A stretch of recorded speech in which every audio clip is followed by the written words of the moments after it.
Honorable Samantha Sacramento.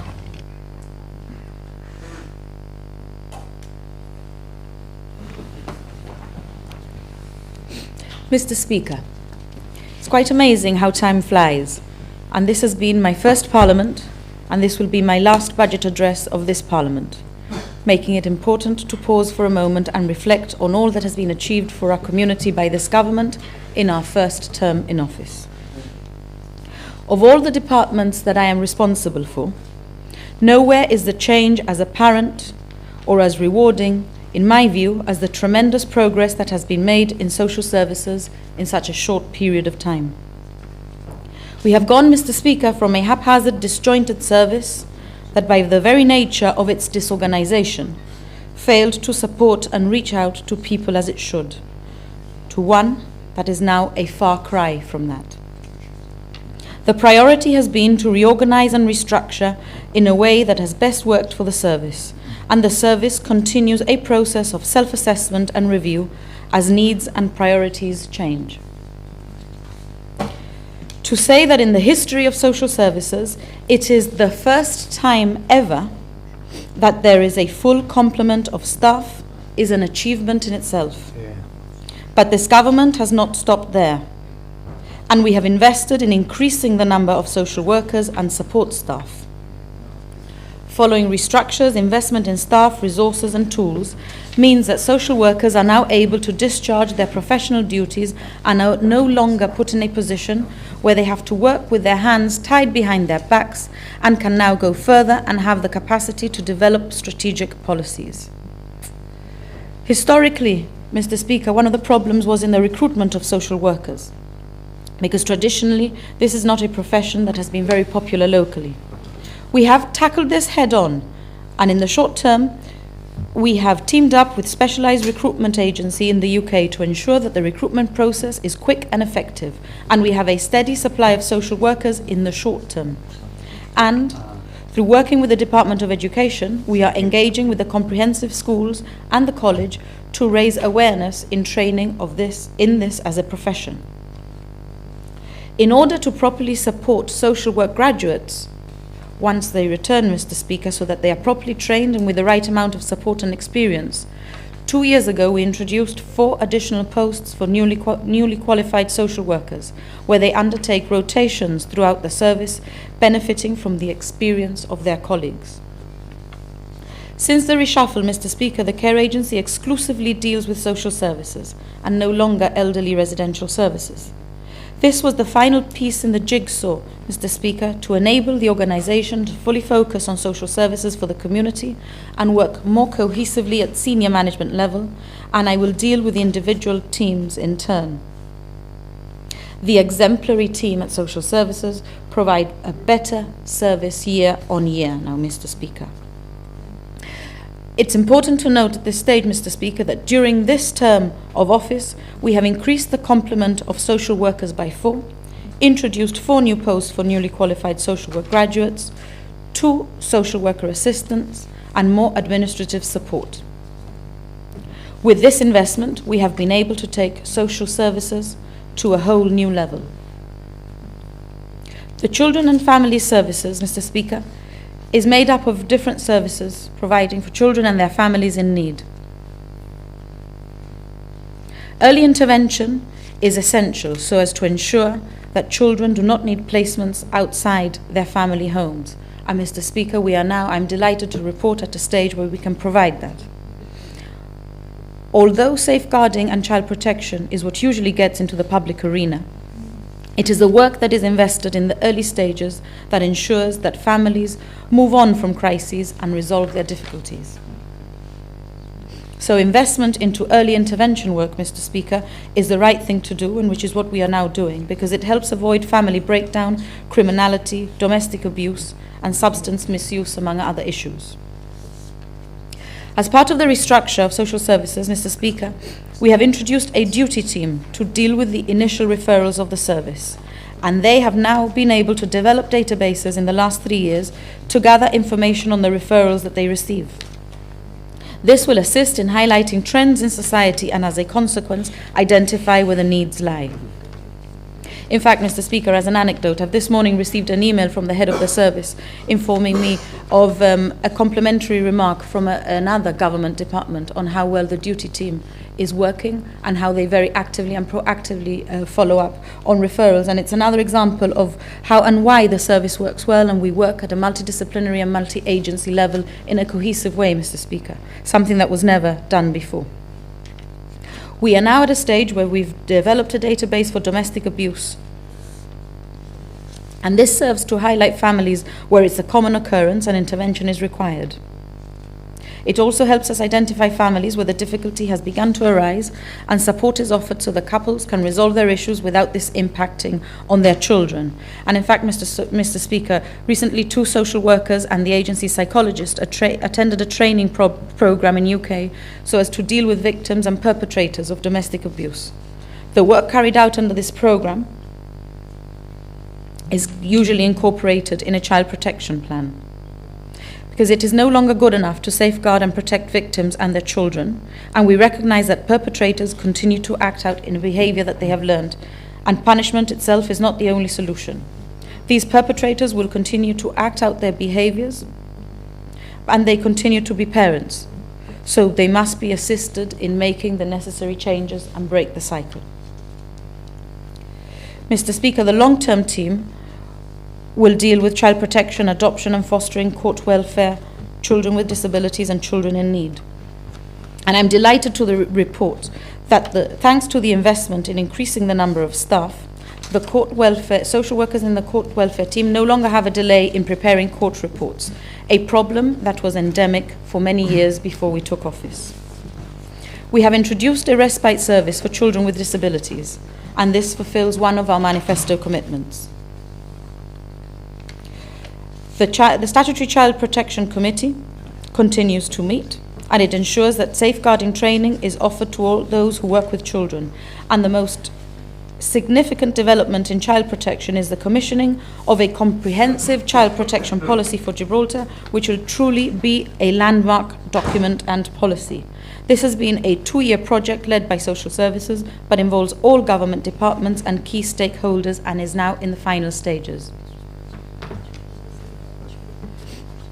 The purpose of the adult services in social services is to assist vulnerable people aged 18 or over and to live as independently as possible in the community.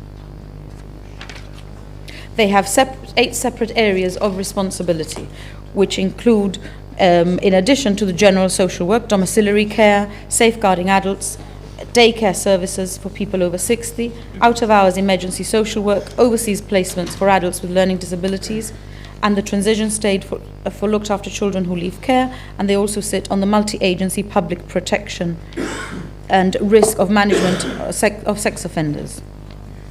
We've had significant achievements this year. Our one point of contact referral system is now firmly in place and is being used by different professionals wishing to ensure social work services for a range of potential users. And there are clear pathways to the system in place to ensure fair and transparent access to the different services. The Gibraltar multi-agency safeguarding adults at risk abuse procedures, and I am the chairman of that committee, Mr. Speaker, has been very successful, with the number of referrals being received from other professionals continuing to increase over the past year.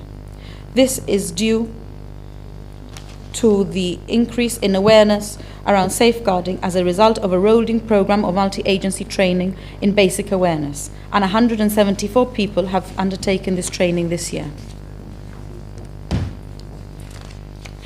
The Housing Department is now also represented on that committee, Mr. Speaker.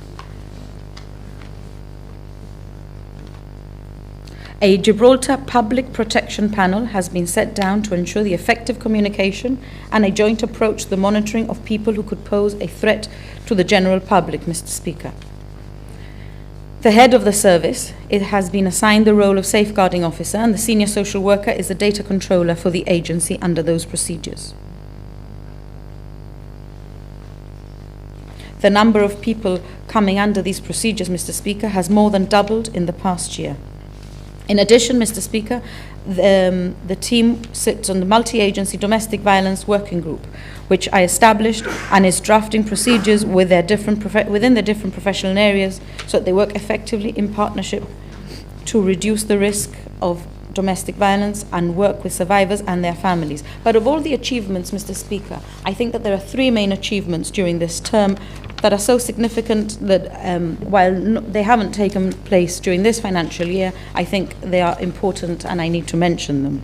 Because first of all is the establishment of a brand new purpose-built day centre for the elderly at Waterport Terraces. This consolidates a service that used to be provided at different locations, and this means that now not only can people meet in a more pleasant and comfortable surroundings, which are completely accessible, by having large premises we can open up the service to more people. Then, Mr. Speaker, there has been the establishment of a focus on dementia, and social services is a key player in that alongside colleagues at the GHA. And a multi-agency dementia working party was convened by this government, Mr. Speaker, to draft a dementia strategy for Gibraltar and support dementia services.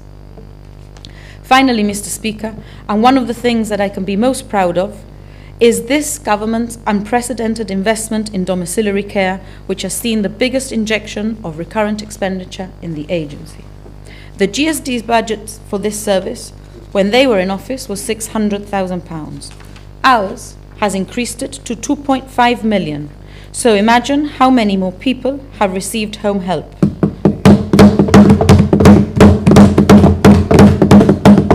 And this doesn't only help them, Mr. Speaker, but their families also benefit from this service. Mr. Speaker, it's an important way of caring for our community, and it helps more of our elderly citizens remain safely and independently at home. And to make sure that this service runs effectively and efficiently, we are constantly reviewing the administration of it. We recently invested in a new database system to control the domiciliary care service better. A senior social worker is dedicated to overseeing the service, and the team regularly attend ward and bed management meetings at hospital as well when this is necessary.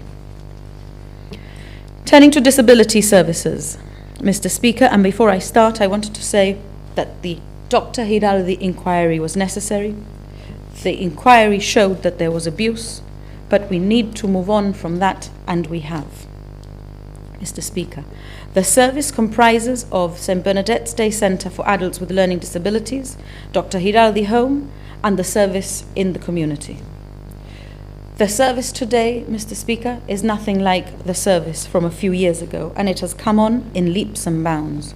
I make it a point to visit the services regularly and meet with the service users and their families, and I am incredibly proud of all that we have achieved. The unprecedented strategic approach in the recruitment of staff and the intense training, both internal and external, has clearly made all the difference. The way that we work at the services is different, Mr. Speaker. There are now structured and meaningful activities. Many of these take place in the community. There is clear support plans for the individuals in order that we can maximize the benefit to service users. There are so many innovations that we have done in the service, Mr. Speaker, that I would probably be here for about 3 hours just speaking on the differences that we have made there, Mr. Speaker. But I'll concentrate on the main points. Importantly, we have extended the service, Mr. Speaker, particularly in relation to respite at Dr. Hiraldi, to meet the growing needs in the community. There has been further refurbishment of the premises as well as investment in the equipment. We continue to work on raising awareness of people with learning disabilities all the time, and our service is about making people matter and to give them an opportunity to showcase their abilities. The design of the Gibraltar Christmas stamp by service users at the St. Bernadette's Centre is a prime example of this. Training throughout the agency, Mr. Speaker, has completely changed, and not as alluded to by Mr. Neto yesterday, where he tried to convince people that we were using the same program that they did when he was in office, Mr. Speaker. In answer to Parliament questions, I told him that I wouldn't give him the program because it was an internal government document and that it was not appropriate for him to attempt to micromanage a service for which he is no longer the minister. He had plenty of opportunity to do that when it was his responsibility. We do things our way, and clearly the results show that it's a better way, Mr. Speaker, because the training we delivered is dedicated, it's needs-led, and it's more focused than ever before. And given that the agency is now smaller, it's easier to deliver the training, the focus training. But it must be recognized that the training team has provided intense training not only to numerous care workers and recruits in-house, but when we were responsible for elderly residential services, to a lot of the people who are now based in Montalvernia and elsewhere. And they have also teamed up with ETCL and have been running courses on elderly care for ETCL at Bleak House for almost 2 years. Such is the interest of work by residents in this field, Mr. Speaker. The partnership with ETCL is a real success story, and I am sure that the honourable member who shadows responsibility for employment will be happy to hear this. We have a very successful training programme for carers indeed, and our endeavours has resulted in 69 of our employees, current employees, having commenced as ETCL trainees. Some of these are now in elderly residential services, not necessarily within social services. And I just wanted to, as an anecdote, comment on an example, because a couple of days ago I met with a member of staff who is one of the success stories of ETCL. She's a school leaver who was the first entrant into the care agency through the ETCL program when we first started it in February 2012. She started with us training as ETCL. From that she progressed to a contract with the care agency, and when I was chatting to her the other day, she now tells me that she's going to embark on a course to qualify as a nurse. So that shows, Mr. Speaker, that our strategy is good, that a strategy works, that people are happy, and people can now see career progression and aspire to that within the service. So that makes me very happy indeed, Mr. Speaker. It's quite significant, Mr. Speaker, that yesterday, while Mr. Neto spoke of everything under the sun for the past 20 years, and he was extremely critical of equality issues, in particular disability policies, there was not a single mention or criticism of social services. This is very telling to me, because I see it as a rubber stamp by the opposition on how well we have done. The legacy that the GSD left in social services was shameful. Of all my portfolios, it is certainly the worst department that I have come across. And when I say that, I refer that to the government then priorities and their lack of investment and support. And it is not a criticism in any way of the professionals or individuals who work for the organization. I am glad that with the hard work and sheer dedication of the teams who work with me, we have managed to turn the service around. The development in the service means that we have moved on from a reactive service to one that is able to strategically plan and also work in preventative measures. And our unprecedented investment in social services, and particularly in training, is an investment in the future of the social work profession, and in turn an investment in the betterment of our community. Not enough recognition has been given to social work professionals in the past, Mr. Speaker, but I can honestly say that the team of professionals who work at social services today, whether social workers, care workers, management or administrative support, make up an essential service in our society and should no longer continue to be unrecognized.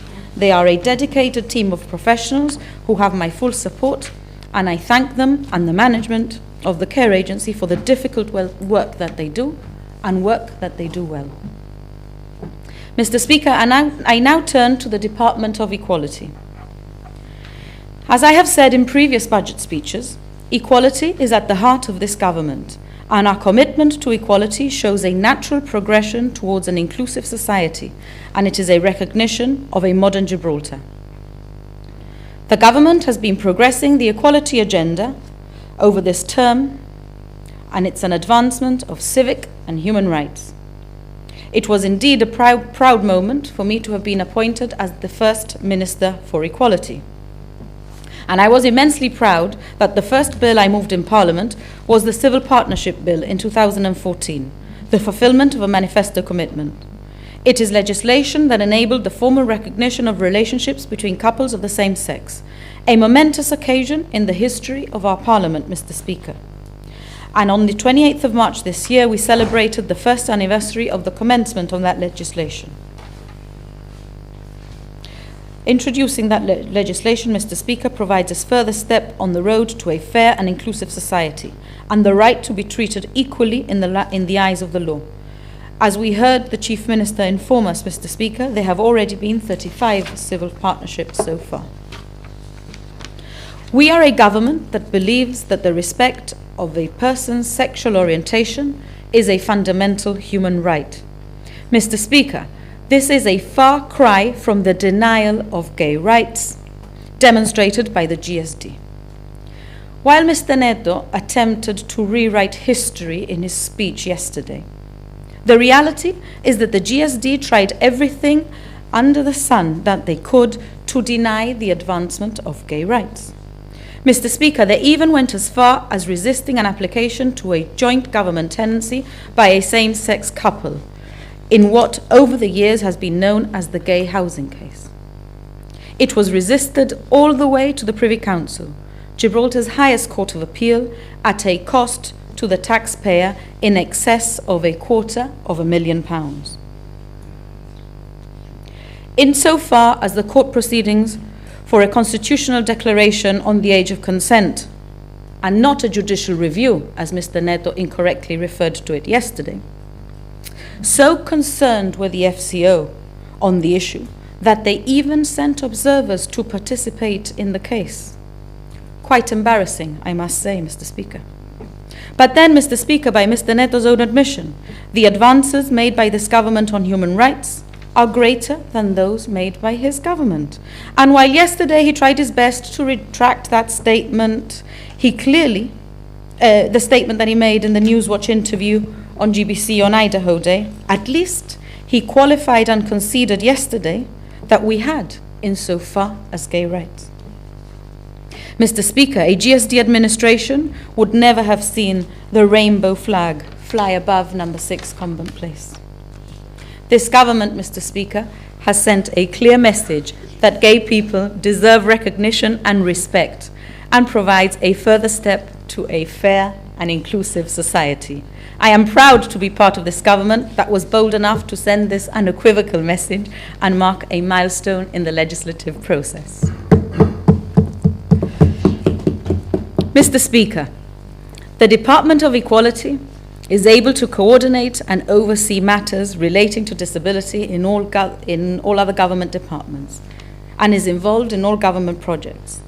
It is the policy of this government to ensure that all new projects going forward are fully accessible, and my department offers advice and guidance on this. For example, we were heavily involved in advising and assisting the Gibraltar Tourist Board at the time when I wasn't minister with responsibility for it, on accessibility to beaches and tourist sites.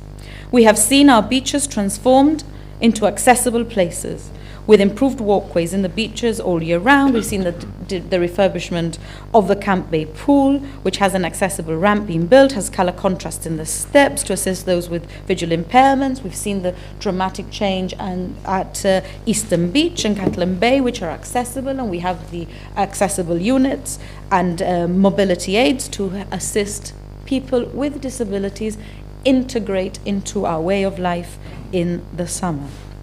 We also have the new Montague Bathing Pavilion, where, as part of our policy on inclusion, is fully accessible, of course, and has hoists in the pools and easy access into the sea, and also has a fully accessible changing places, shower facilities, and an inclusive children's play park. This is a facility that can be enjoyed by all of the community. And in fact, Mr. Speaker, wearing my Minister for Tourism hat, as a result of these improvements, Enable Holidays, a tour operator specializing in holidays that meet the requirements of people with disabilities as an accessible holiday destination, recognized us as such. This is an achievement indeed for our initiatives. Mr. Speaker, Access for All has been at the forefront of all our new refurbishments, and our buildings are completely accessible, and you can see that at number 6 Convent Place, the newly opened Gibraltar International Bank. We heard from the Minister for Health yesterday how changes are being made to St. Bernard's Hospital to make that inclusive. We'll also, the new university will be accessible, as will the new schools at the old St. Bernard's Hospital. The Inces Hall is being refurbished to make it accessible, and Mr. Speaker, this Parliament will be accessible as well. In July, we will also see the first ever purpose-built facility for the Stay and Play programme opening its doors, thanks to Minister Linares, whose responsibility it is for sports. One of the most significant aspects of work that we have taken so far, significant and substantial, Mr. Speaker, because it's been a huge piece of work, is to review the current legislation and provide laws modelled on the UN Convention on the Rights of the Disabled.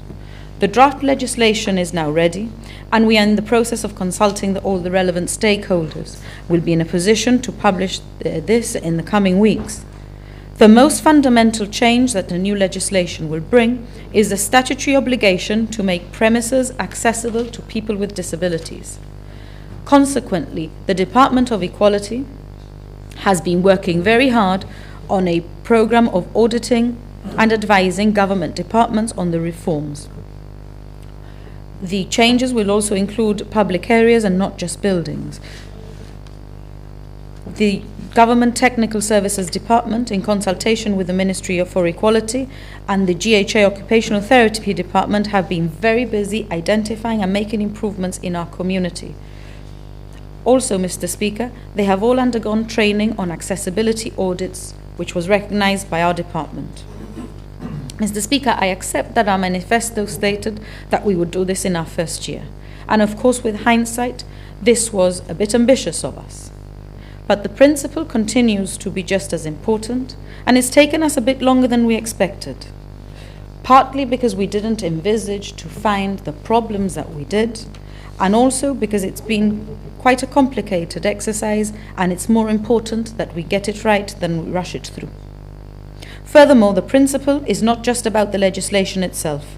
It's also about awareness, which is something that we have made immense progress on, and that is pivotal in order for the legislation to be embraced by our community. Anyway, Mr. Speaker, because the legislation is not on our statute books does not mean that work on it has not been done.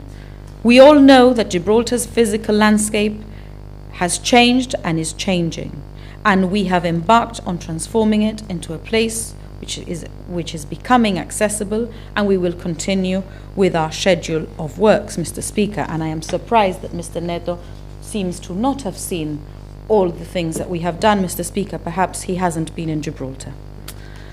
In line with that, Mr. Speaker, is the Disability Action Plan that we are formulating. Essentially, Mr. Speaker, it is a strategic approach to disability issues, which is what we now have through the Department of Equality. And while the plan is not yet published, many strategies have been developed and introduced already. It is obvious to all that a lot has been implemented, and it's a piece of work that is being thoroughly researched.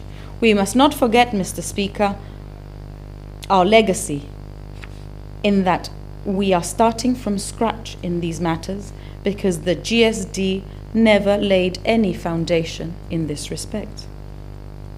Mr. Speaker, we've come a long way in dealing with issues relating to disabilities, both in relation to learning disabilities and physical disabilities in this term of Parliament, and it's in fact unprecedented.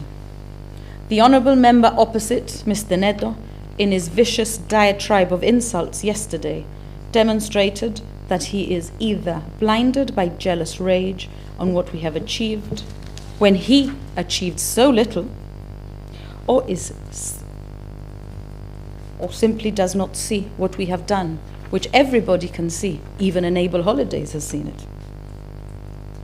Does he not look around to see everything that's been achieved, Mr. Speaker, because everybody else can? He made a song and dance of the Disability Action Plan, Mr. Speaker, yesterday.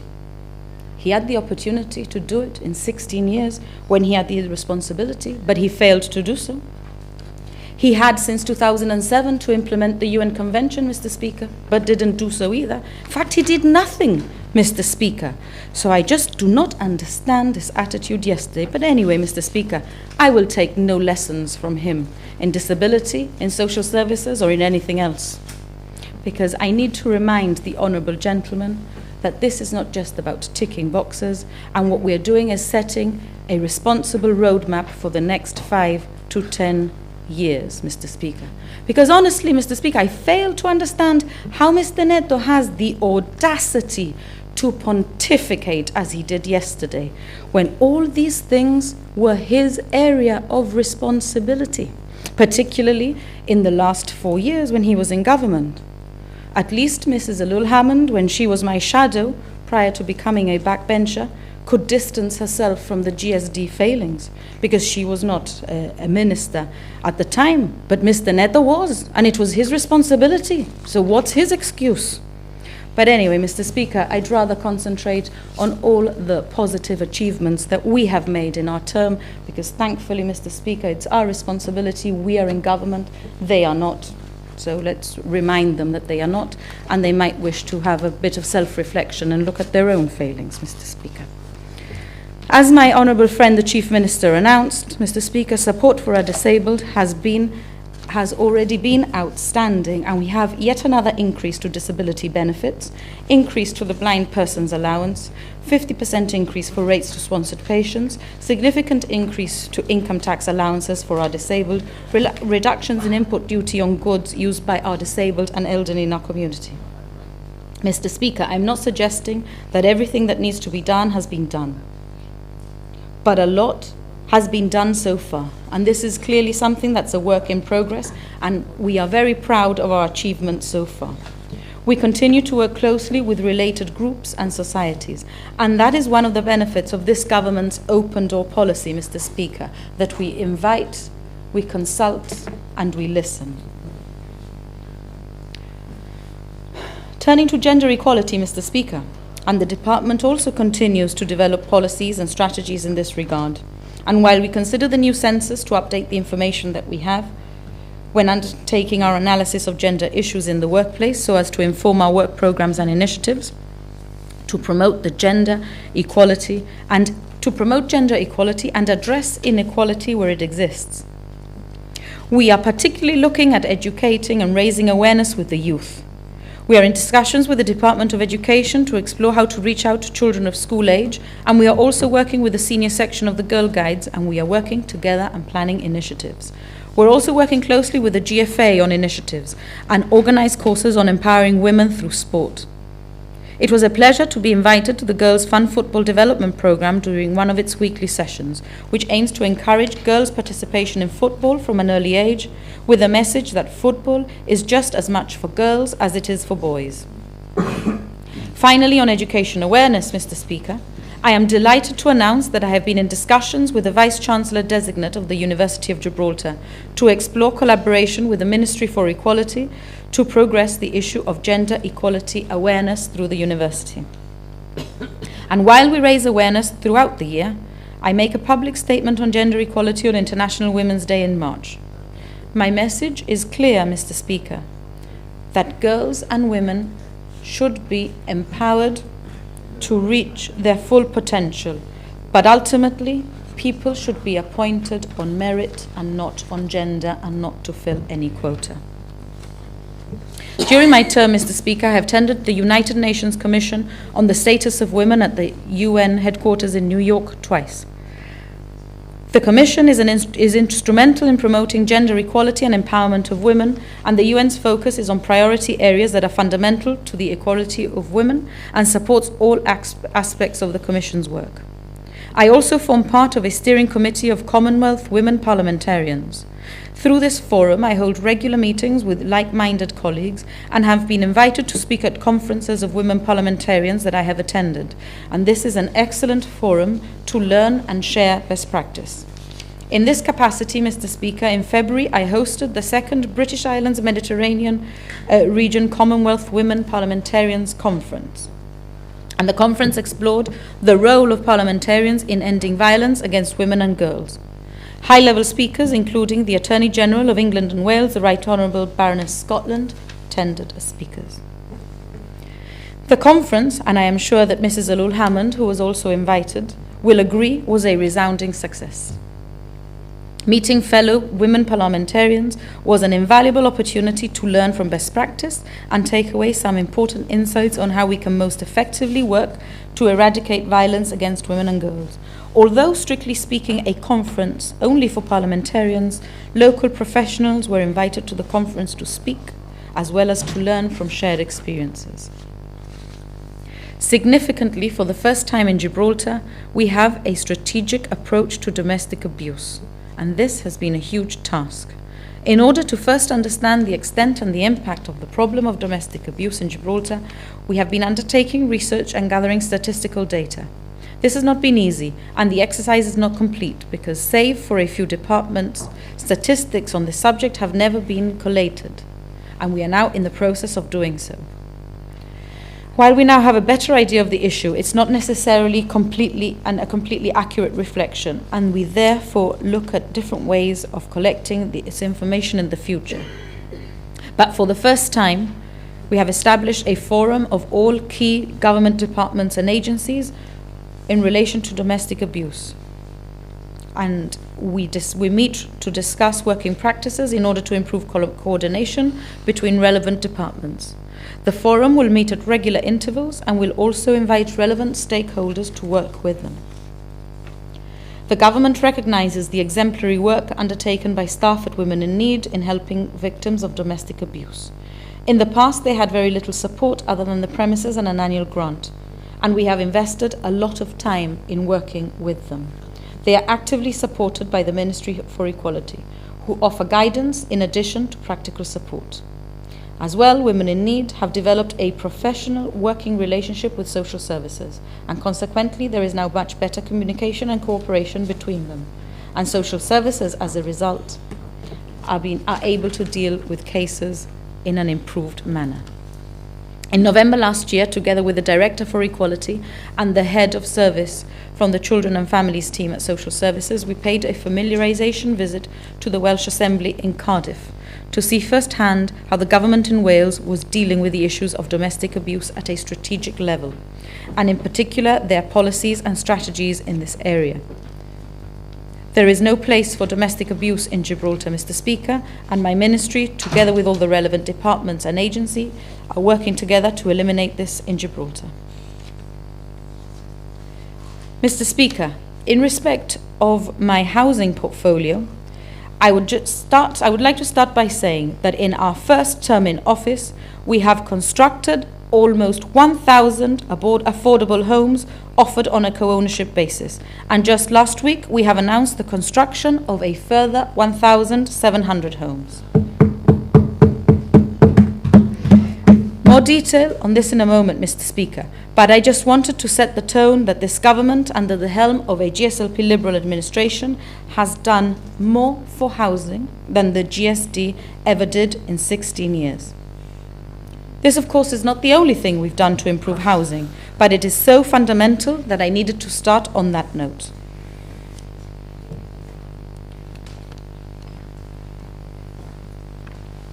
The progress that we are making on housing is literally visible on all fronts, whether in the construction of new homes or the refurbishment of existing housing estates.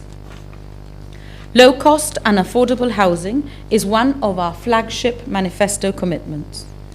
The new estates at Montscalpe Mews and Beach View Terraces will be ready very shortly, indeed, Mr. Speaker, to the delight of many.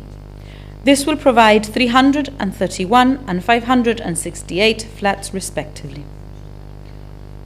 All the construction will, of course, have an effect on the housing waiting lists, but we are well aware of the demand for home ownership, and we have not stopped at just the development of the 3 estates in our term in office, which is why we have continued to work on this front with the construction of a further 1,700 homes at Hassan Centenary Terraces and Bob Belisa Mews, so that we do not have a repetition of the housing crisis that was allowed to develop by the GSD, who, by their own admission, did not make housing a priority.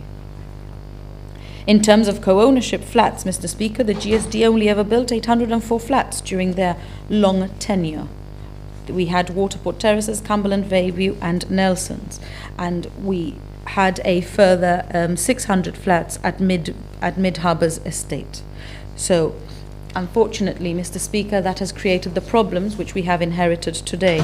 And going back to the construction of those flats by the GSD, Mr. Speaker, those who live in Nelson's, Bayview and Cumberland unfortunately know all too well that they continue to suffer from the construction defects of those estates, and those defects this government has had to invest in rectifying. It is also important to mention, Mr. Speaker, that within the current construction projects, there is purposely built accommodation for the elderly. In last year's budget speech by my friend, the Minister for Housing at the time, Minister Valvang, he announced the construction of Charles Brusson House and Seamaster Lodge flats. And only a year later, you can see how advanced the works are, and they are expected to be completed by the summer of 2016. That will give us a total of 141 new flats for the elderly, and will also result in 141 flats being returned to housing rental stock, having yet another effect on the housing waiting list. Much care has been taken not to repeat the mistakes made by the GSD, and we have consulted relevant professionals in the design of the flats, making them user-friendly and accessible, and avoid the inherent costs of rectifying the design defects of Bishop Ganija and Albert Riso. And let's not even mention the fiasco of the elderly flats at the old St. Bernard's Hospital, which were so unfit for purpose, Mr. Speaker, that they were rejected by everybody they were offered to. Mr. Speaker, when we took office, there was a waiting list of 63 bath-to-shower conversions in government rental stock. This means that there were 63 elderly or disabled people who were struggling at home.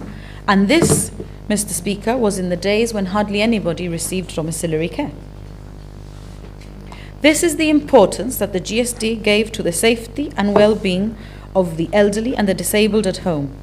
Because despite the waiting list and the earliest request for a conversion sought dating back to 2001, in 2011 they converted 7 bathrooms.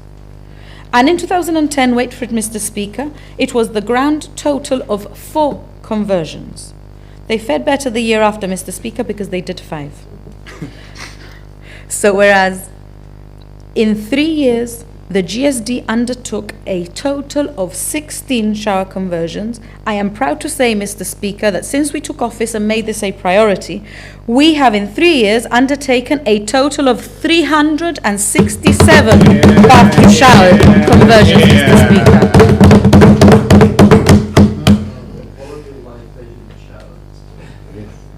Well, everything matters, Mr. Speaker, whether it's a shower, whether it's domiciliary care, whether it's accessible places.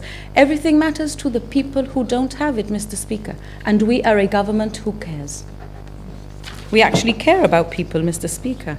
And actually, after having to endure the swan song by Mr. Neto yesterday, let's remind ourselves who was the Minister for Housing at the time.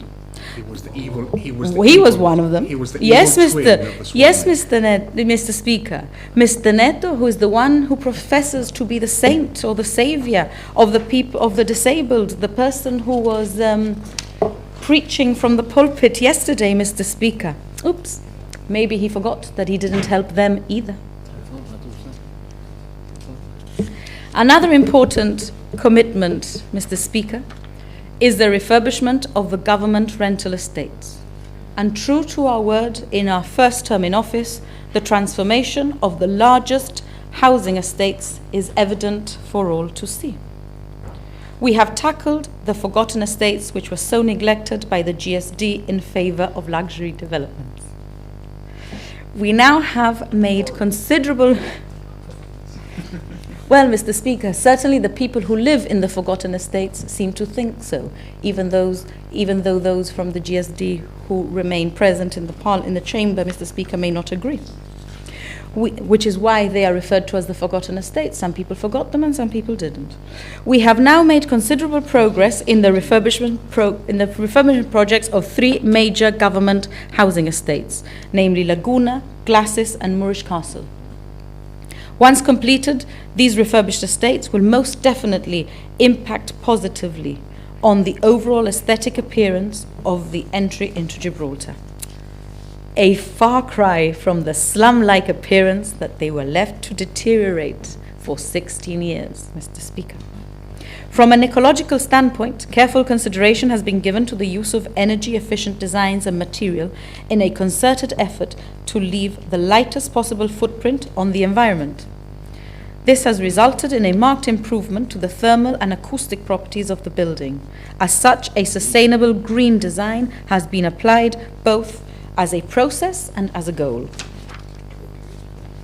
Mr. Speaker, I will proceed to outline in detail all the works that are being undertaken, Mr. Speaker, and I will go to this length of detail because it's important to remind people where we're at and how much progress has been made. In Laguna Estate, we are well advanced in phases 1 and 2 of the project and have now commenced phase 3. The electrical substation and accompanying civil engineering works to provide the electricity supply to the lift and telecommunication infrastructure to phase 1 and 2 have been completed, and the work has commenced in phase 3. Under phase 1, Rodney House is practically complete and only requires the commissioning of the lifts and the paving of the new stores behind Rodney House.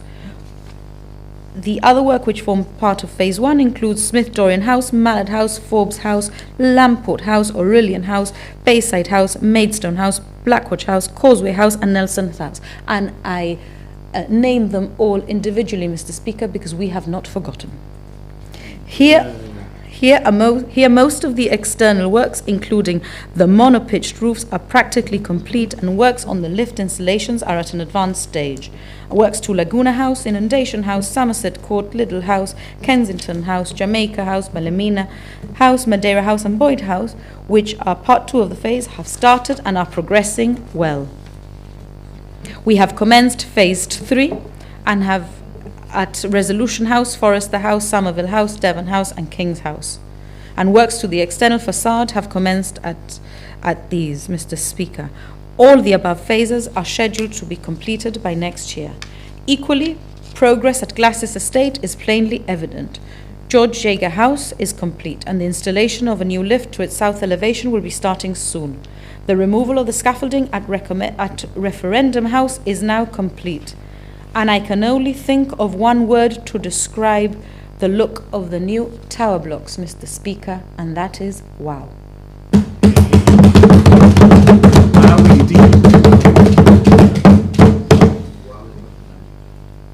I said a word, not an adjective.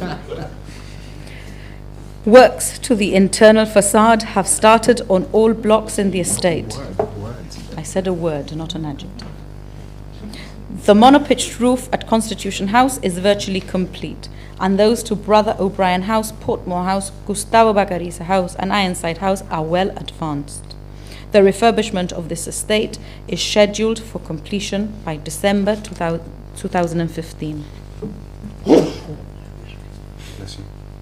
The refurbishment and infrastructure works at Moorish Castle Estate are very advanced, and consistent progress has been achieved in all blocks.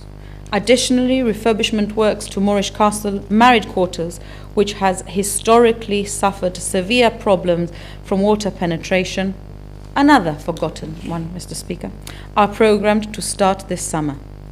And the Moorish Castle Estate project is scheduled for completion by the end of this year as well, Mr. Speaker. In addition to the foregoing intensive refurbishment programs, this government is also committed to continue the refurbishment works at Alameda Estate. In fact, during this past year, refurbishment works have been completed to Kingsway House, Red Sands House, and I can proudly announce, Mr. Speaker, that the refurbishment of Picton House will be undertaken during this financial year and is scheduled to start this summer. And works to Victoria House and Alameda House will follow. The general embellishment, road surfacing and parking rationalization works to Varelbeg Estate, including the upgrade of the surface water drainage system and the replacing of existing access ramps with new disability ramps, Mr. Speaker, has started and is progressing well. Phases 1 and 2 have been completed. Works to Phase 3 have already started, and the remaining phases 4 and 5 will be completed by August. As part of a continuous maintenance program to Edinburgh Estate, consisting of minor external repairs, waterproofing and roof tile repointing, we have managed to complete Thompson House, Donald Delf House and Joseph Lagares House. And we are currently working on Alfred Duarte House, William Gomez House, Joseph Noguera House and Manolo Mascareña House, with Jacobo Asaguri House programmed to start in August 2015. Apart from the government manifesto commitments, other extensive refurbishment programs to government housing stock have been undertaken, namely the external refurbishment of Sampits House and Anderson House. These refurbishment works included the external insulation of the facade and waterproofing, the replacement of existing windows and the construction of new monopitched roofs in order to eliminate the long-standing problem of water penetration. And I am pleased to inform the Parliament that these works have now been completed. Importantly, Mr. Speaker, we are now moving on to other estates, or should I say other forgotten estates, and I am pleased to announce that the refurbishment of the new police barracks will commence very shortly indeed. The tender for this will be announced next week, and the refurbishment will include external refurbishment, construction of a new monopitched roof and the installation of a lift. Mr. Speaker, there have been many changes at housing generally, and not just with the change of a minister a few months ago. And at this juncture, I would like to credit the work undertaken up until the cabinet reshuffle by my colleague Minister Valvang and the tremendous progress made under his leadership. And of course, before him, our good friend Charles Brousson, whose tenure was sadly called short.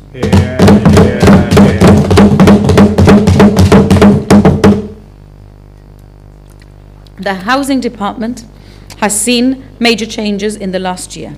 The Technical and Design Division of the Housing Department was transferred to the Housing Works Agency with effect from April 2014 to consolidate the efficiency of how we maintain and repair our housing stock.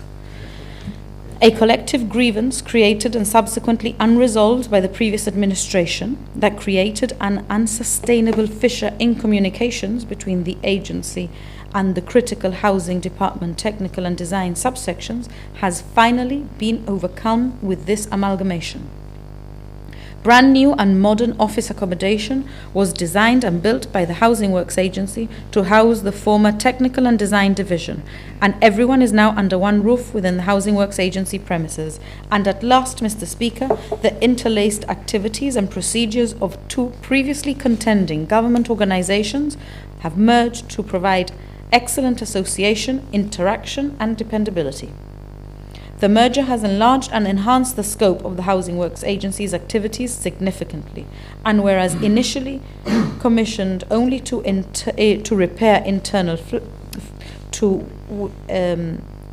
undertake internal flat repairs, since the recent transfer of the Housing Department Design and Technical Division to the agency, it's responsible for all maintenance, upgrades and repairs, internal and external, to government housing stock, and also manage the major refurbishment of the housing estates. To compensate for the unsustainable exodus of operatives retiring under the early exit scheme negotiated by the previous administration, this government has engaged the services of Gibraltar General Construction Company Limited, who contract out repairs to approved small construction companies. The fusion of all housing resources, Mr. Speaker, has created the synergy to bridge historic operational rifts, to enhance the quality of services extended to government tenants, and it has translated into faster repairs and therefore a quicker turnover of housing allocations. This is evident if we consider the statistics, Mr. Speaker. In 2012, just after we took office, and following our initiative to refurbish empty and abandoned flats, Mr. Speaker, we refurbished 63 flats. The year before that, Mr. Speaker, the GSD had refurbished just over half that number, 38. But in 2010, only 12. The year before that, 2009, 15. Because, Mr. Speaker, the GSD would rather have flats lay empty and dilapidating than allocate them to families in need. Between 2012 and 2014, we have repaired a total of 135 empty flats, Mr. Speaker. The GSD only repaired 65 in the equivalent period from 2009 to 2007. The current self-repair scheme represents a vast improvement over the scheme in operation under the previous administration, which was unrestrained and prone to abuse. Tenants who are allocated a new flat can undertake their own refurbishments using materials provided and delivered on site by the Housing Works Agency, and now strict accountability policies have been introduced. This has been instrumental in a marked reduction in waiting time for the delivery of flats to new tenants and has significant savings in labour costs for the government. The new scheme was introduced in September 2012 and has since extended this service to nearly 400 tenants who frequently express their satisfaction with the level and quality of service afforded via this government's endeavour. We have noted an increase in applications for housing, Mr. Speaker, since the 9th of December, but this is mainly due to those expressing an interest in purchasing low-cost co-ownership scheme, flats in affordable flats, Mr. Speaker. Mr. Speaker, the Housing Allocations Committee meets on a monthly basis in order to discuss applicants who may need to be housed before others due to medical or social issues. The committee provides valued advice to the Housing Authority. However, it is not for the Housing Allocation Committee to allocate dwellings, Mr. Speaker, under the Housing Act, which was passed by the GSD, Mr. Speaker, in 2007. Much mischief has been caused by the opposition in relation to an answer that I provided this Parliament last week in respect of housing allocations, where they have tried to twist what I thought was a very clear answer into something that was not.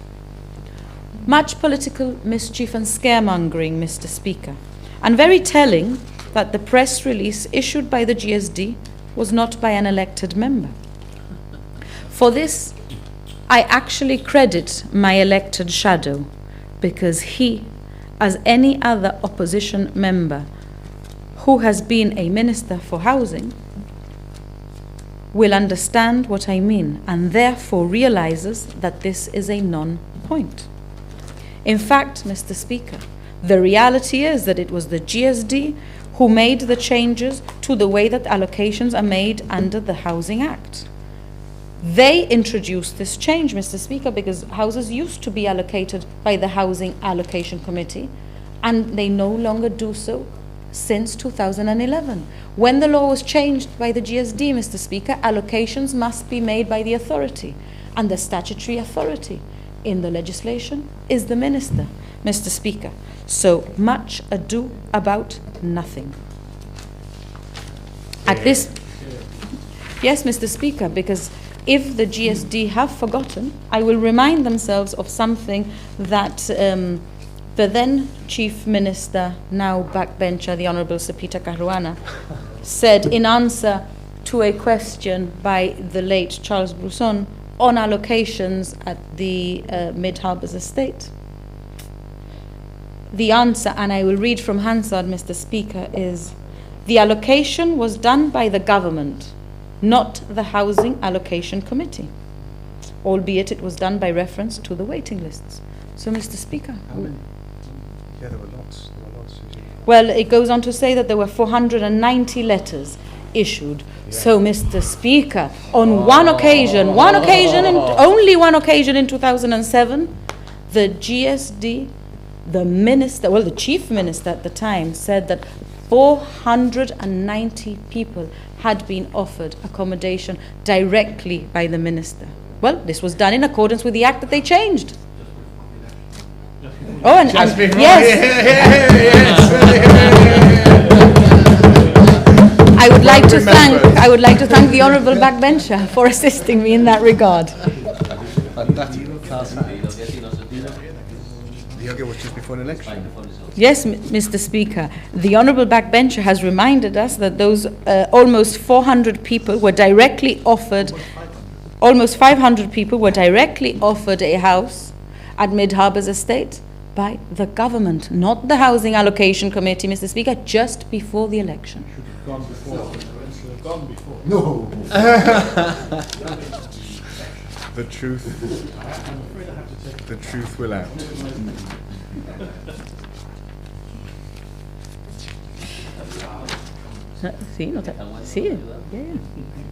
So I'm grateful. I'm very grateful to that for that intervention, Mr. Speaker. In keeping with our established policy of holding regular meetings with tenants' associations, senior officers of my ministry, and sometimes myself, continue to liaise closely to identify areas of collective concern and agree restorative measures. All key players, the Housing Ministry, the Housing Department, Housing Works Agency, GGCC, the Royal Gibraltar Police afford representation at empowered executive levels so that complex problems can be identified, discussed and tackled swiftly. The relationships now born from these regular engagements go a long way to reveal the communal issues that truly concern the tenants of each estate and foster a constructive spirit of partnership between housing officials and tenants' representatives. The Housing Department and Housing Works Agency staff continue to support the tenants' associations on a day-to-day basis. Regular meetings are also held with Action for Housing, where individual and general issues of concern are discussed. One final change at Housing, Mr. Speaker, is that the Housing Department is now based at New Harbours in order to enable the government to fulfil another manifesto commitment and put the City Hall to better use, and it's now a public art gallery. The offices have been purpose-built and are now more accommodating to the public, are accessible to people with disabilities, Mr. Neto, and have also provided a better working environment for the staff as the offices are better suited for their needs. There is more privacy for clients and it's a more secure location for staff. And in the case of rent collection, we have maintained a presence in the heart of town and we have a counter available at the post office. As this department also moves with the time and joins e-government, tenants are able to pay rent online. Efforts are made to encourage this method of payment, and staff have engaged with the Citizens Advice Bureau to promote this at their Senior Citizens Computer Fund Day, which has proved popular. Such is the improvement made in the Ministry for Housing, Mr. Speaker, whether the Housing Department or the Housing Works Agency, that this has even been recognised by the Ombudsman, who in this year's annual report has noted the marked reduction in housing complaints. Finally, Mr. Speaker, I turn to my tourism responsibilities. Over the past 3 years, and indeed since I took over portfolio as Minister for Tourism in December 2014, this government has demonstrated a firm commitment to tourism, an area of the economy we immediately recognized as crucial for our sustainable prosperity, development and economic growth, as an advanced, forward-looking community. Since we were elected, the sense of dynamism and energy that we have managed to instill into every aspect of our involvement, whether in promoting the Gibraltar tourist product abroad, in our endeavours to open up new markets and fresh business opportunities in our dealings with stakeholders in the private sector, who have formed a successful and solid partnership with us in our common aims, has been unprecedented. At this juncture, Mr. Speaker, I wish to credit the sterling work undertaken by my friend and colleague, Minister Costa, who held this portfolio until the reshuffle. And during his tenure, Mr. Speaker, Minister Costa raised the standard of the organization, making it focused and dynamic and laying the foundation for the excellent results that we are now yielding. In the past 12 months, we have continued to pursue our objectives with the same clear focus, sparing no effort and investing the necessary financial, material and human resources to upgrade our unique product, refurbishing some of the tourist sites and attractions in order to ensure that we do justice to our growing reputation as a leading travel destination in the Mediterranean and one of the most exciting and interesting short break opportunities available on the holiday market. Last year, Mr. Speaker, my predecessor declared that notwithstanding the spectacular progress achieved since December 2011 in this area, Her Government's Majesty of Gibraltar would strive to continue transforming the tremendous potential for growth in the local tourist industry into concrete proposals for the benefit of our entire community. In the course of my budget speech, Mr. Speaker, I will provide a detailed account of what we have achieved in the last 12 months. Gibraltar is well connected by sea, land and air, with regular flights to the main cities in Britain and now Morocco. The steady growth of the Gibraltar International Airport is critical to the success of our tourism strategy. The Gibraltar Tourist Board, in partnership with the Gibraltar International Airport and the Ministry for Tourism, have worked relentlessly in this sector. As part of the policy of expanding air connectivity to consolidate the ROC's position as a leading short break destination in the Mediterranean, the Ministry has secured 2 new air routes in 2015. This makes a total of 3 new routes introduced during our term in office, Mr. Speaker.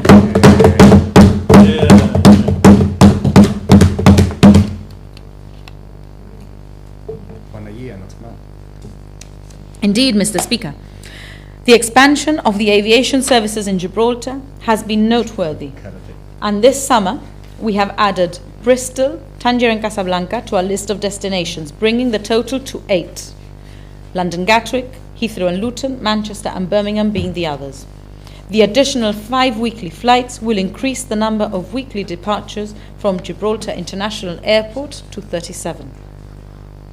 The new twice-weekly service to Tangier, operated by Morocco's national airline Royal Air Maroc, officially commenced on Sunday, 29th of March.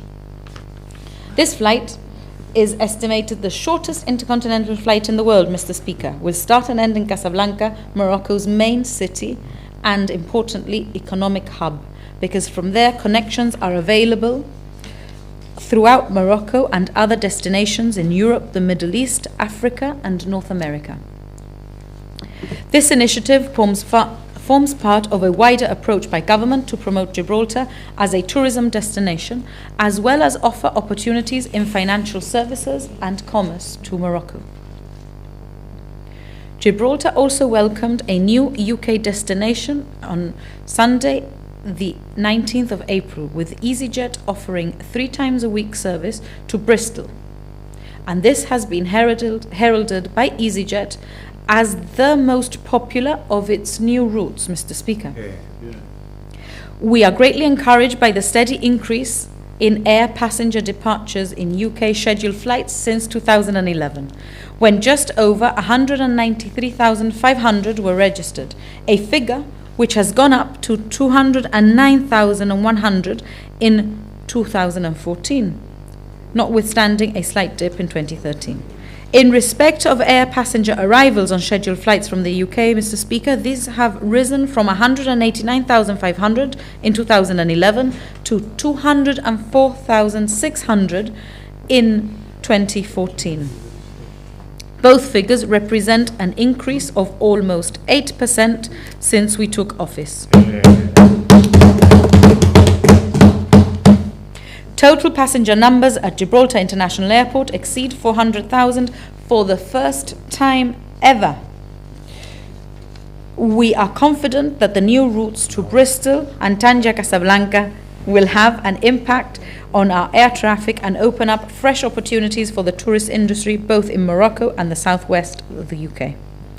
Another crucial aspect of our work in respect of the very tough and competitive aviation sector is the policy of continuing to engage with existing and new airlines in actively carrying out joint marketing campaigns to promote Gibraltar as a unique leisure and business destination, the latest being with EasyJet in the Bristol region and with Royal Emirates. These are often silent, understated tasks steadily conducted behind the scenes, which later produce the positive results that we all aim for. But we are not a complacent administration, Mr. Speaker, or one to rest on our laurels, or, as Mr. Nedo reminded us yesterday, to take the foot off the pedal. And the public can rest assured that we will leave no stone unturned in our efforts to achieve even greater results, in our relentless efforts to attract more and more visitors to our shores, to ensure sustained growth on all fronts. Her Majesty's Government of Gibraltar, Mr. Speaker, is always mindful of seeking increases in air passenger capacity and existing services, in addition to exploring the possibilities of opening up new links to regional destinations in the UK as well as other destinations in Europe. Not necessarily, Mr. Speaker. Tiene nada que ver. Nada. Nada. Mr. Speaker, to respond to that snide, I do not agree that this. Well, Mr. Speaker, in response to that remark, Mr. Speaker, that this is only as a result of having a new airport terminal, I do not agree, Mr. Speaker. It's as a result of the hard work of the people involved in securing the routes, Mr. Speaker.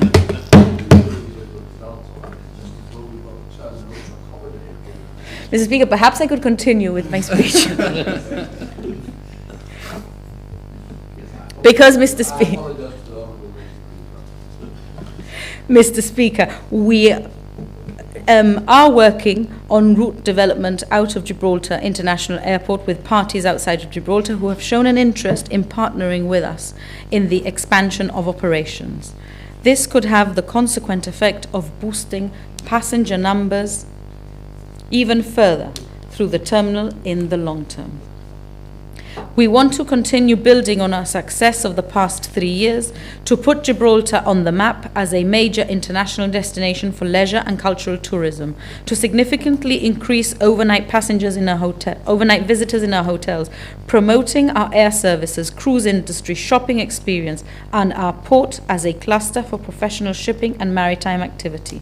This, Mr. Speaker, is an iron-cast commitment. Gibraltar's hotel sector is going through exciting times, Mr. Speaker. Times of change, we like that, Mr. Speaker, and new opportunities. Total arrivals at hotels are up by 8.5% at 58,744, the highest figure since 2008. Other arrivals grew most as a reflection of continuing growth in the business sector arrivals, and it is encouraging to see arrivals climb for sporting and cultural visits. Tourist arrivals in 2014 were affected by the closure of the Queen's Hotel and the refurbishment of the Rock Hotel, and it is encouraging to see that room nights offered are up again to the highest point since 2008. Room nights sold grew to an all-time high. The average length of stay for tourist arrivals has increased from 3.46 in 2013 to 3.94 in 2014, the highest since 1994, Mr. Speaker. This is encouraging as it reflects our efforts to increase overnight tourism. Yeah. Room occupancy and sleeper occupancy have fallen marginally, but this is linked to growth, and it is a fair point that supply has grown faster than the demand, but we are confident that this will catch up, Mr. Speaker. Again, guests' nights offered are the highest since 1992, Mr. Speaker. Guest nights sold are the highest since 2008, again with tourist arrivals growing faster than any other arrivals, linked once again to the increase in the average length of stay. The average length of stay has remained consistent, but it is wonderful to note once again that in the case of tourist arrivals, it has increased. The impact of the Sunborn Hotel, the first locally established luxury floating 5-star hotel, plus the much welcomed major refurbishment projects across some hotels such as the Rock Hotel and the Caleta Palace Hotel, have given new impetus to the trade, and we have seen these results translate into the statistics that I have just reviewed. Gibraltar now boasts a much admired 5-star hotel, the Sunborn, which has become an integral part of the Rock's social and leisure scene. The quality and sophistication on offer across a broad range of services is unprecedented for Gibraltar, and its presence in one of Gibraltar's primary nightlife locations, Ocean Village, has given renewed vibrancy to the area.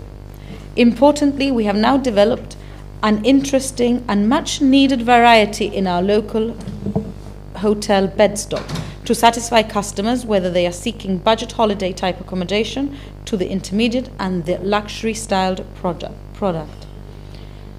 There are also proposals in the pipeline for new hotels like the Marriott Holiday Inn Express, a major extension to the Caleta Hotel, as well as a new boutique hotel in the Upper Town, which will increase the availability of quality hotel accommodation on the Rock.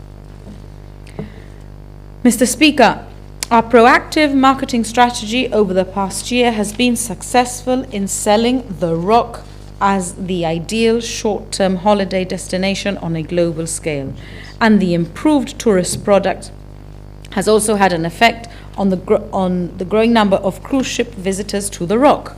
And whereas in 2013 the total number reached 284,870, Mr. Speaker, the figure for 2014 has risen to 298,512. And it is expected to exceed the 300,000 mark in 2015, with a total of 212 ships scheduled to call at Gibraltar, this being up by 32 calls over 2014, Mr. Speaker. This is an area where it has to be said the Gibraltar Tourist Board's partnership with the private sector, with the dedicated local agents, whether it be shipping or shore excursions, which form such a vital part of the industry, has produced the desired results. We have spared no effort to consistently promote Gibraltar as a leading cruise destination during our participation at the main international cruise industry gatherings and through our membership of the very proactive and influential Med Cruise Association. I am very pleased to confirm that Gibraltar will be hosting the Med Cruise General Assembly in the spring of 2017, and this will be the second time that this important event is held on the Rock. This year, we have continued the successful policy introduced by my predecessor of securing one-to-one meetings with senior cruise industry executives in UK, Miami, and meetings of Med Cruise, and building up strong personal relationships with the top decision makers. Among the highlights on this front has been the agreement with the Royal Caribbean International for the visit to Gibraltar port of its newest megaship, Anthem of the Seas, the largest cruise ship ever to call upon us, no less than 7 times in 2015, bringing an excess of 30,000 passengers to the Rock and representing a significant boost to our tourism sector. This demonstrates the confidence by the industry in our role as a leading cruise port in the Mediterranean, Mr. Speaker, and sends a strong signal that Gibraltar is a serious and committed player in the industry, able to efficiently handle some of the largest vessels in the world. Furthermore, government is actively considering a number of options to increase the berthing capabilities of the port to handle more large ships simultaneously. Our energetic policy to support the cruise industry and give the port a further competitive edge has further been enhanced by the introduction of amendments to the port rules for a series of general discounts, Mr. Speaker. This initiative will incentivize Royal Caribbean vessels from continuing to call beyond 2015 and seek to attract more calls by other cruise companies. It's also worth noting, Mr. Speaker, how Carnival UK, a part of P&O Cruises and Cunard, has declared that Gibraltar is the third most visited port for them to call in 2015, after its home base of Southampton and Lisbon. Such is the success of our strategy.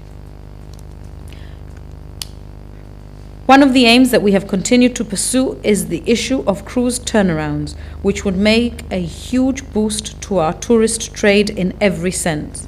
We are working hard for this to materialize, and we continue to encourage several cruise companies to consider this activity, as this would provide incredible economic opportunity for Gibraltar.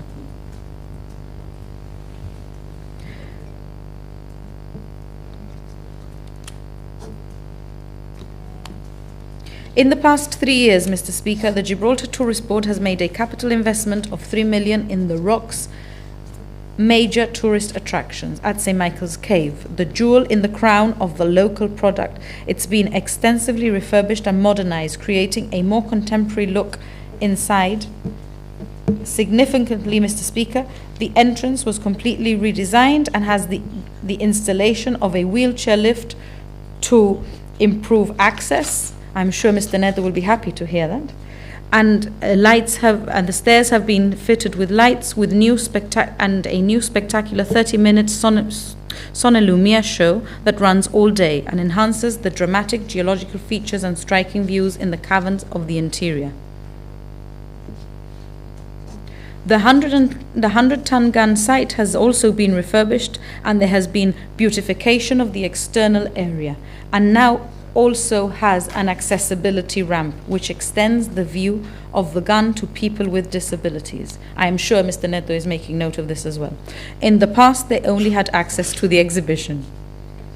New mannequins in historical costume have been located at all the gun embrasures at the Great Siege Tunnel, known as the galleries, adding a realistic feel to the site. The figures complement the information panels and props that were also put in place. The World War II tunnels have also benefited from the refurbishment program, and the construction of new accessible toilets for people with disabilities and improved facilities for staff has also been provided. The viewing platform at Jews Gate has also been resurfaced. In addition, there are also significant improvements to the nature reserve, which are being spearheaded by my colleague, the Minister for the Environment, and will greatly enhance the Upper Rock as a tourist product, not least with a spectacular suspension bridge at the newly refurbished Royal Anglian Way, Mr. Speaker. I have detailed these improvements, Mr. Speaker, as an investment in our tourist product, because I am delighted to report that they have had a noticeable positive impact in the number of tourists visiting the Upper Rock. Whereas in 2013, just over 732,000 were recorded, in 2014, the number of visitors rose to just over 791,000. 2015 has seen a consistent increase in the number of visitors to the Upper Rock, and at the end of April this year, visitor numbers were up by 9.2% over last year. Our unprecedented investment in the tourist product will ensure that we continue to have first-class tourist attractions that people can enjoy, whether residents or visitors or indeed people with disabilities. We want tourists to receive a good impression of what we have to offer and enjoy our product to the full. This government has shown its full commitment to tourism like never before. As all the improvements and refurbishments that we have carried out at the beaches and tourist attractions, Mr. Speaker, foremost in our mind has been the need to ensure the accessibility features, and that these are included at design stage. And this, Mr. Speaker, has been a trademark of my ministerial responsibility. Of course, this unprecedented investment has been a resounding success with our beaches and all the improvements that we have made. Moving on, Mr. Speaker, the Rock has been an ideal location for weddings, and as part of our new marketing strategy to include the weddings market in Gibraltar, and this has been reinvigorated. 2 legislative initiatives last year, the amendment to the Marriage Act, which now allows marriage ceremonies to be conducted aboard locally registered passenger ships under special license, and the introduction of the Civil Partnership Act, which permits the same-sex civil partnerships, has seen more couples coming to Gibraltar to tie the knot. The changes create new business opportunities closely linked to Gibraltar's tourist, hospitality, industry and shipping registration. Since the introduction of the civil partnership legislation, it's now possible to develop new ideas and products aimed specifically at the LGBT market, and we have noted that a number of tourists have already taken up this opportunity in the last year. The initiative has opened up new business opportunities with what is widely considered a very profitable segment of the tourist market. We are keen to broaden our horizons in this respect by participating in new business opportunities, and this year the Tourist Board has attended 2 well-known international events and trade fairs aimed at the LGBT market. The GTB has also carried out a promotion campaign with a leading LGBT publication advertising the fact that same-sex couples can come to Gibraltar to enter a civil partnership as part of a tailor-made tourist package. Events-led tourism has been an innovative concept expanded by government to repackage everything that Gibraltar has to offer in new and novel ways that are proving both extremely popular with the public, whether resident or visitors, and at the same time affording the tourist industry a magnificent business platform to showcase the many attractions, leisure products and facilities of our unique destination. The dual rationale, Mr. Speaker, is simple.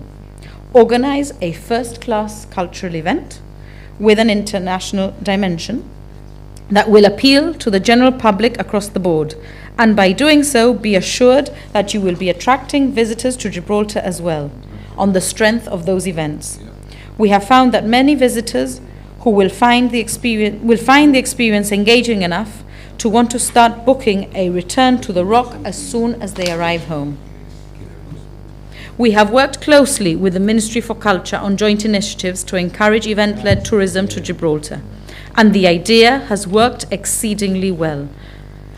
Gibraltar has seen a glittering constellation of recording artists and chart-topping performers descend on our community to the appreciation of sellout, jubilant crowds at the Gibraltar Music Festival, celebrations of local cuisine at Calentita, an international chess festival, the Tradewise Open Chess Festival, the International Jazz Festival, and of course the Gibanco Gibraltar International Literary Festival, whose 3rd edition we are already organizing for November 2015, and which I am pleased to say is going from strength to strength. All these tremendously successful events, Mr. Speaker, have served to promote Gibraltar as an attractive tourist destination. I have no doubt that the Literary Festival will continue to develop in its success for many years to come. Mr. Speaker, the United Kingdom Gibraltar Tourism Association, UKGTA, and Gibraltar House in London continue to perform sterling work to coordinate all our tourism partners and stakeholders in the primary task of selling and promoting Gibraltar as a tourist destination. Excuse me. I am delighted to report that Scottish tour operator Osprey Holidays has this year become the newest addition to the expanding pool of UK tour operators to feature Gibraltar. The company specializes in quality, tailor-made short breaks to over 50 exciting locations around Europe. We are excited that Osprey Holidays have decided to team up with the Gibraltar Tourist Board and work together to promote the Rock as a tourist destination. The Tourist Board actively encourages the expansion of the overnight leisure market from our core markets in the UK, and it is particularly encouraging to see the expansion in the Scottish market. Once again, this government has shown its drive and dedication to delivering more visitors to the Rock. The tourist industry is a key part of our economy, and we keep working hard to expand our product in the new markets. Our concerted approach to joint marketing campaigns and the GTB's direct marketing activities in the UK and in other markets has been yielding results in our overnight tourism sector, as has been shown by the statistics, Mr. Speaker. because we have seen that this approach has already yielded results, and it is precisely this sector where more growth is encouraged, as overnight visitors contribute greatly to the economy and deliver an always welcome revenue scheme to those industries.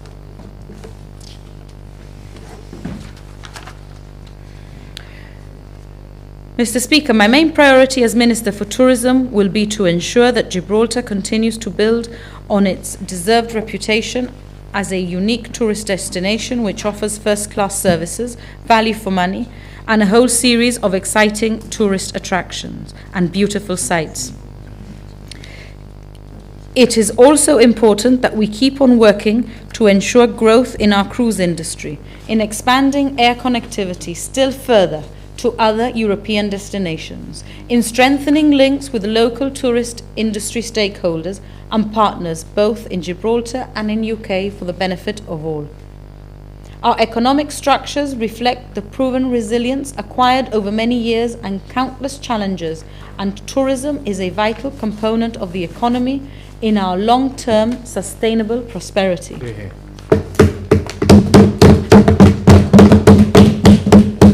My aim, Mr. Speaker, is to increase the number of tourists who decide to spend their time with us, whether from UK or other European destinations or Morocco, that we continue to invest wisely, as we have done in the past 3 years, to improve and repackage our tourist product in a manner that allows Gibraltar to remain ahead of the curve and to economically benefit from all our tourist assets. We will strengthen our efforts through strategic planning and marketing to achieve effective return on investments.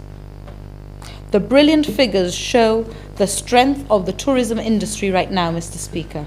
The great news is that the year ahead is expected to be even better, with growth continuing. Our new tourism strategy is working, and it has brought a record number of visitors to our rock. In conclusion, Mr. Speaker, while we continue to attract investment and develop tourism as an essential driver of our economy, our duty is to spend the revenue that we generate responsibly and prioritize in delivering to those who need it most, whether it is through housing, social services, or any department that helps the public. The Chief Minister's address on Monday is evidence of exactly this, Mr. Speaker. We have spent 3.5 years working as a team of ministers who are great friends, hardworking, dynamic, and moreover, all of us work first and foremost with Gibraltar and its people at the heart of everything that we do, Mr. Speaker, in a way that Gibraltar stopped experiencing in the years prior to the change. We are a strong, prosperous nation, Mr. Speaker. Our spending priorities are focused on those who need it, and true to our socialist values, we have delivered for our people, Mr. Speaker. In conclusion, a year of great success and a term which has achieved important developments for a fair and just society. As this first Parliament will draw to a close at the end of the year, I am very satisfied and immensely proud of all that has been achieved, and I would like to credit and thank all of those who have worked with me during this term.